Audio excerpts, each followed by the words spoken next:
नमस्कार विद्यार्थी मित्रांनो, प्रथम सत्र परीक्षा 2025 इयत्ता 10वी विषय मराठी। वेळ आहे 3 तास आणि गुण आहेत 80 अशी प्रश्नपत्रिका असणार आहे।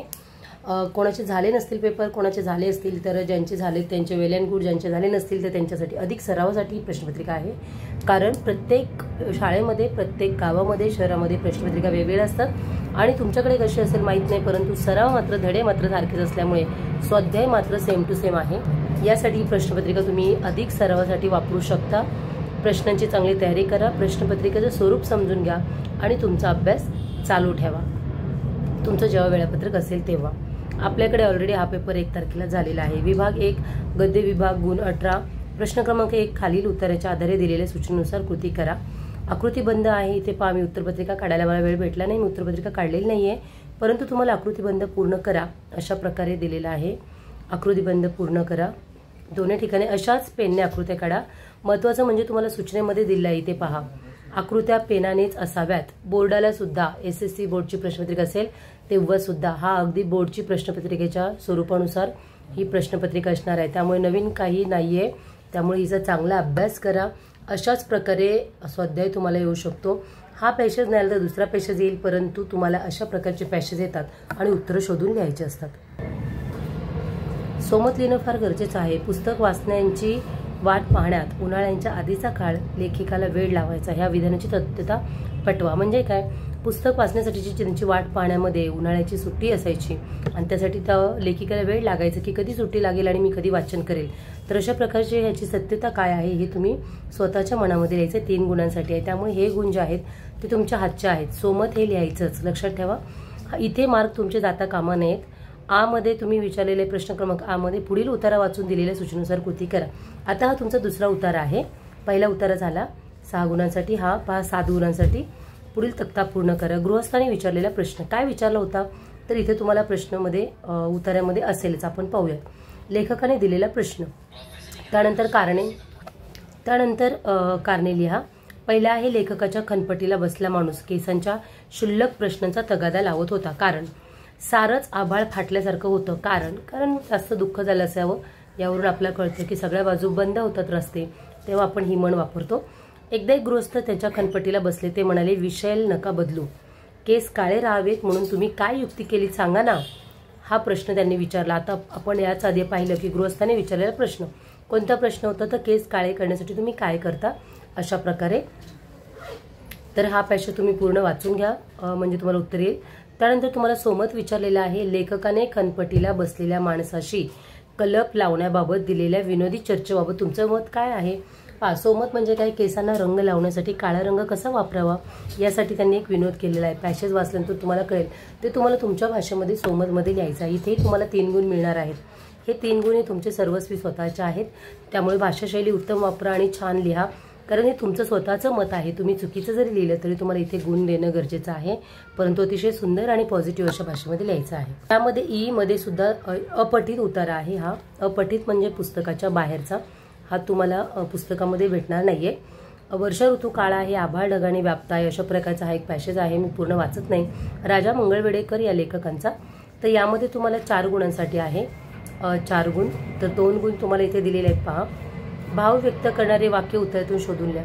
तुम्हाला माझा आवाज ब्लर येत असावा, इथे जरा विमानाचा आवाज जास्त येत आहे, त्यामुळे तुम्हाला डिस्टर्ब होईल कदाचित, ठीक आहे। वृक्ष बहरू लागले तर, नदी नाल्यात भरपूर प्राणी आहेत। आणि दुसरी कृती आहे वर्षा ऋतूतील निसर्गाचे रूप, तर निसर्ग कसा दिसतो याप्रमाणे तुम्ही आकृती 2 ओळीमध्ये पूर्ण करायची। अशाच पद्धतीची आकृती पेनने आखून घ्या आणि लिहा।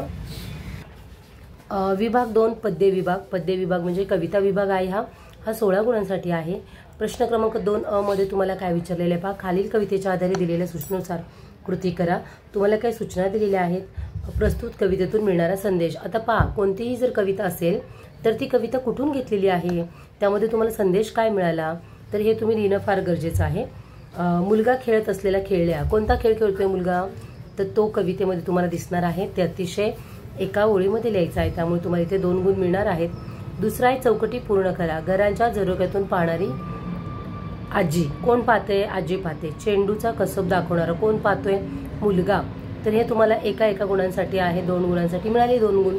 अतिशय सोपा आहे पद्य विभाग।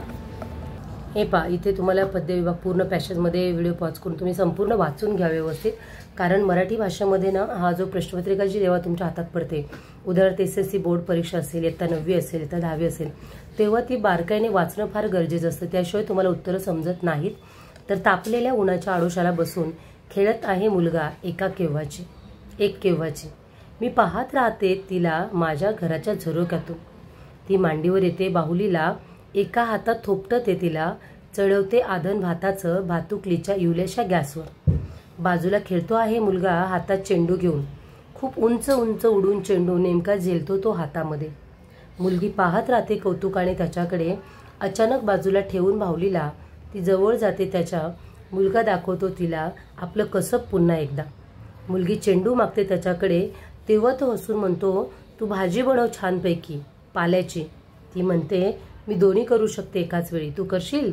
मुलगा चेंडू तिच्या हातामध्ये देऊन उंच उडालेला चेंडू आकाशात शिवून नेमका तिला पडतं तिच्या उंजळीत.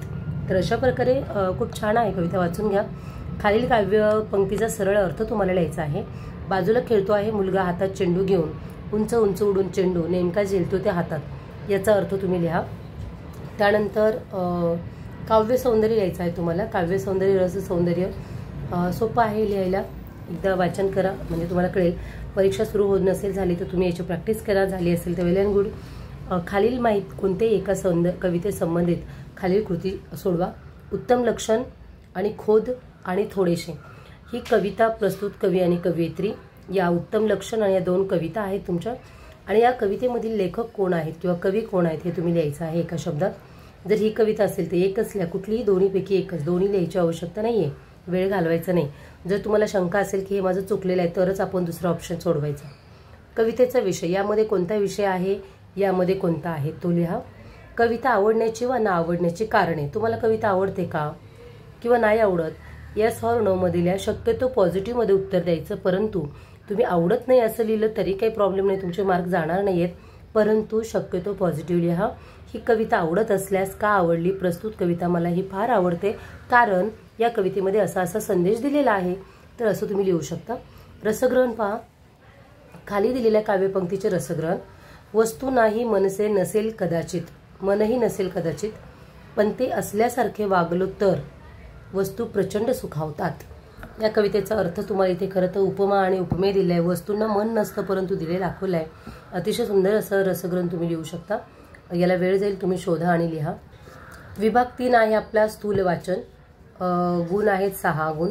इथे स्थूल वाचनामध्ये तुम्हाला खालील 2 कृती सोडवा दिल्या आहेत तुम्हाला.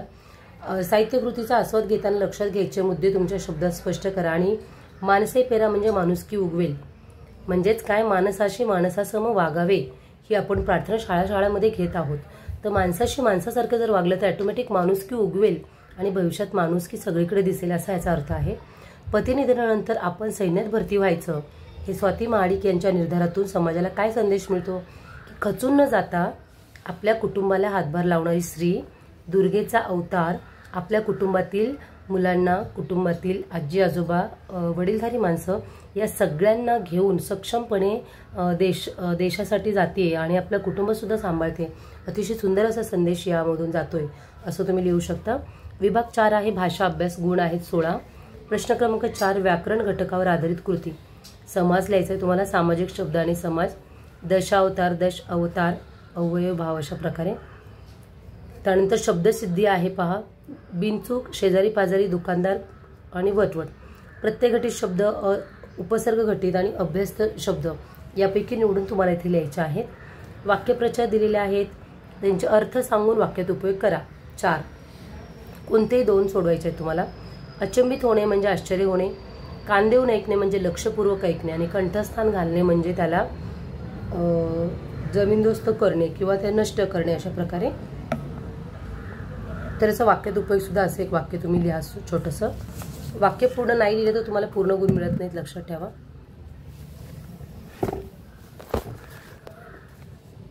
भाषिक घटकावर आधारित कृती. शब्दसंपत्ती.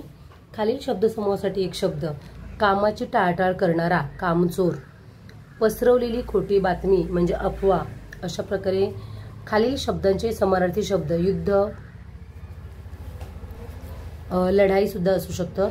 पाऊस, याला आपण पावसाला काय बोलतो, पावसाळा किंवा वर्षा ऋतू, वर्ष अशा प्रकारे, वर्षाव किंवा जलपर्जन्य हा सुद्धा समानार्थी शब्द आहे, जलपर्जन्य. खालील शब्दांचे विरुद्धार्थी शब्द लिहा. कर्णकटू म्हणजे कानाला एकदम हे होणारे. पूर्वज, नाविन्य असं येऊ शकतं. पूर्वज म्हणजे पुराणे. पहा, खालील शब्दातील अक्षरापासून 2 शब्द तयार करा. बालपण, बालपण. बाण, लप किंवा बाप, बाप पण होतोय, लपही होतोय आणि बाण हा सुद्धा शब्द त्याच्यामधून तयार होतोय. अशा प्रकारे लेखन नियमानुसार ओळखा. अचूक शब्द, कंठस्थान, शब्दशः, आर्जव, त्यानंतर कौतुक शब्द, शिरोधार्य, शिरोधार्य, दुष्कर्म हा शब्द आहे, दुष्कर्म. अशा प्रकारे विरामचिन्ह आहेत. हे आहे प्रश्नचिन्ह, हे आहे उद्गारवाचक चिन्ह. पारिभाषिक शब्द लिहा. खालील शब्दांना प्रचलित मराठी भाषेतील शब्द. ड्रामा म्हणजे नाटक आणि टॅक्स म्हणजे कर. ओके. उपयोजित लेखन आहे 24 गुणांसाठी. सर्वात मोठा हा विभाग आहे उपयोजित लेखन 5, 16 आणि 20. तुम्हाला इथेच तुम्हाला 30 गुण मिळले जातात. म्हणून उपयोजित लेखन विभाग 4 आणि 5 कधी सोडून द्यायचं नाही, पूर्ण आउट ऑफ लिहायचं आहे. जास्तीत जास्त गुण मिळवून देणारा हा विभाग आहे. पण विद्यार्थी काय करतात, पॅसेजला जास्त वेळ देतात आणि पेपरला नंतर वेळ पुरत नाही, म्हणून घाई मग शेवटचा प्रश्न असाच लिहून काढतात. तर पत्रलेखन अतिशय सुंदर आलं होतं. तुम्ही लिहिलं की नाही मला माहीत नाही, परंतु छान होतं. त्यानंतर क्यूवाला दिलेला आहे पत्रलेखनाला, और दिलेला आहे सारांश लेखन. एक तुम्हाला पॅसेज आहे गद्य ई, प्रश्न क्रमांक 1 ई मध्ये अपठित उतारा. त्याचं 1/3 तुम्हाला लिहायचं आहे. 1/3 म्हणजे 3रा भाग. तर पुढीलपैकी कोणतेही 2 कृती सोडवा. जाहिरात लेखन दिलेलं आहे. कोणतं दिलं आहे, आकर्षक जाहिरात तयार करायचे. बेकरी आणि केक स्पेशालिस्ट, आईस्क्रीम, ताजे पदार्थ, ग्राहकांचं समाधान. अशा प्रकारे तुमचा पत्ता, कॉन्टॅक्ट नंबर, दुकानाची वेळ आणि कुठे दुकान आहे त्याचं लोकेशन, पत्ता सर्व अतिशय सुंदर असं अट्रॅक्टिव्ह, केकचे 2-4 फोटो याप्रमाणे तुम्ही जाहिरात करू शकता.